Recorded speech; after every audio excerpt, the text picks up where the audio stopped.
of the 5th edition. Join our various gaming groups as we play the 5th edition of Dungeons & Dragons. And maybe just hang out and chat about gaming in general.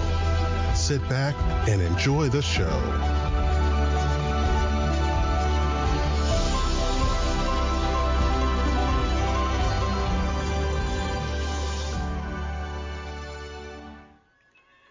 Hi, this is Kelly, aka Trixie from Ragnarok and Roll, assigned to Ragnarok Story, and Tilda Wimblewick from D&D Journey of the 5th Edition.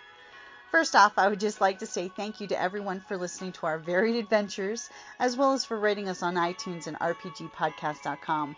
If you haven't rated us yet, we would greatly appreciate it if you could. And if you're looking for more ways to support our efforts, we are now on Patreon, a great site where you can help us continue making more podcasts, as well as some special surprises for our patrons. If you can, please look us up at www.patreon.com/cppn. Every little bit helps. And again, thank you for listening. Hey guys, Jim here. And Kelly. Welcome back to RPGaDay2022, where we talk about positive things about RPGs and fun stuff because, well, we all know the spiel. We've heard it for like 9 years now. Can you believe next year is our 10-year anniversary? It is kind of scary. It is absolutely terrifying. Where have the years gone? And what are we going to do first? We got to do something there. Yes. I mean, just saying. We may have to, replace all those deadbeats that, joined the Navy and left. Aww. It's actually kind of ironic that he joined the Navy now. Aww.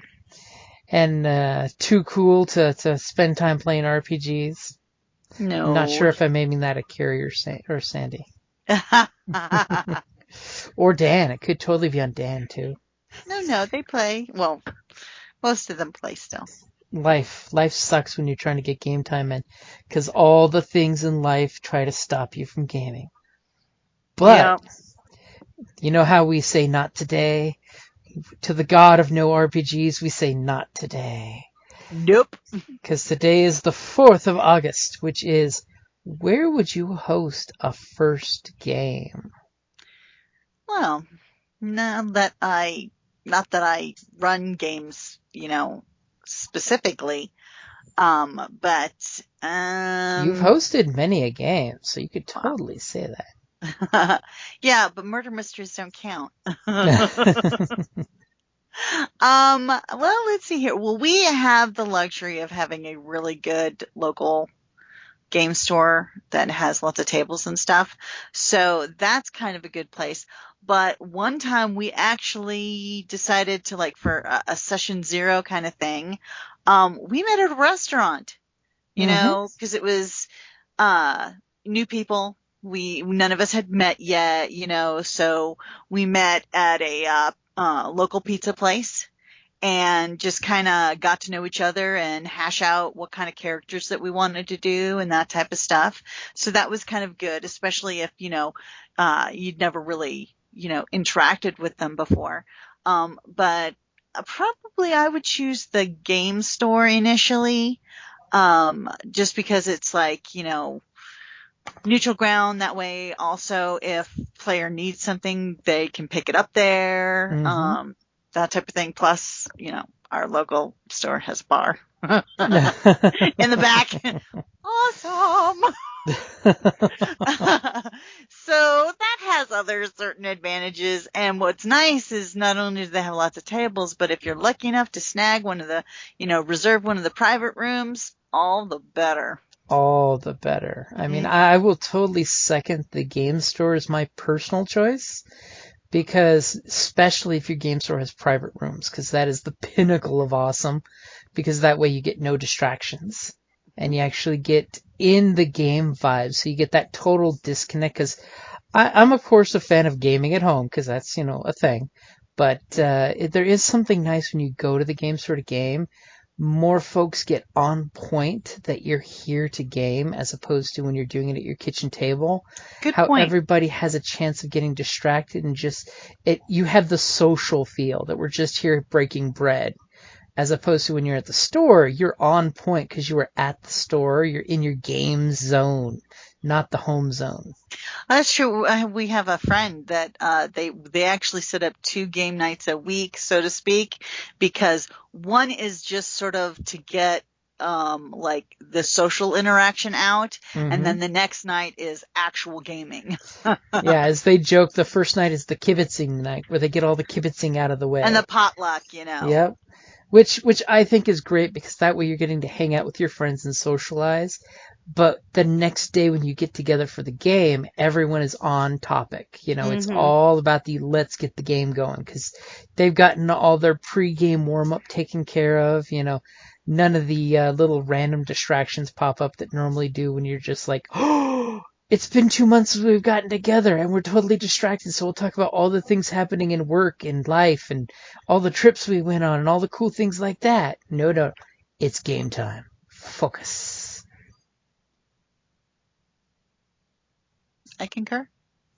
I got kind of worried. You got kind of silent there. No, I concur. So that sounds like both of us have the topic of game store. Definitely if you're meeting new people that you've met over social media, Facebook, whatnot, social place is really important. Just going to throw that one out for safety.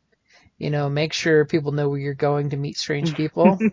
Because, let's be honest, COVID and gaming and social media has made us break all the rules. Now we get into cars with strangers. Now we have strangers come to our house to deliver our food. Okay. That's true. Okay, you're talking Ubers and... Yep, talking Ubers, getting in cars with DoorDash strangers.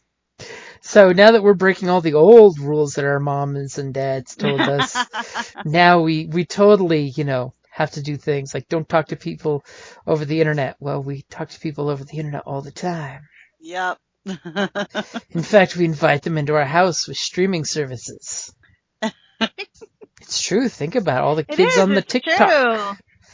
I just got told by a friend today while I was watching his Twitch stream and talking with him that we apparently have to get a TikTok. Because TikTok's where all the kids are. It's where all the cool kids do the things now. Isn't that like for dancing and stuff? It's for doing like little one-shot videos and stuff. More people are actually streaming on it now than just doing the short videos, but it's definitely becoming more of a thing. I don't know if I have time for another social platform. You know me, I have difficulty with social media. After all, we know some friends that are quitting Facebook and going straight to Instagram.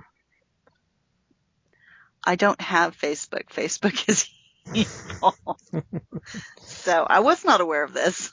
Yes, these are all things. Alrighty, so definitely, as I said, game stores, local eating places, especially a good pizzeria, because pizza and gaming goes together like, you know, dice and hit points. And make sure you have replacement character sheets, because nobody likes 3-month-old pizza sauce on a character sheet. Just saying. Yeah. And be mindful. Well, I think that a restaurant, unless the restaurant is cool with it, is more like a session zero kind of thing. Meet and greet. True that. Though I totally will throw out, over the decades, Denny's has had many a game session in it. Yeah, well, I don't think Denny's is very accommodating these days. No, nowadays they're like, I don't care if it's 2 a.m. Get the hell out of here, you crazy kids with your crazy devil rocks. And if you can't, of course, home is the, like, home away from home, because, you know, you have total control of the environment for home games, which means almost zero interruptions. Well, that's not entirely true. Like cats on the table, Dogs stealing dice. barking and... True. The occasional stray salesman coming to your door. Dogs barking, can't fly without umbrella. Sorry, couldn't resist. So that's our hashtag RPGaDay2022 for you out there. If you have some place that's not a pizzeria, a game store, or your table at home, where would you like to game? Because anybody that has cool ideas, I'll totally throw out there that we used to do the park back in the day. Back in the old poor high school kids days. Totally go to the park and totally play there. Yeah, but it's too hot. It's true. But you know it's not too hot when you go to the park and they have those cool concrete tubes that you can stand inside, and they stay really cold out there when you're at the park. Just make sure you don't go do like a Vampire the Masquerade LARP at the park without telling people. You might get interrupted with some law enforcement agents saying, "What are you crazy kids doing in your trench coats?" Alrighty, guys. Thank you for joining us for #RPGaDay2022 for the 4th of August. Have a good night, guys. Good night. Thank you for listening to D&D Journey of the 5th Edition, a member of the Creative Play and Podcast Network. Please follow us on Patreon at patreon.com/CPPN to never miss a show or stream.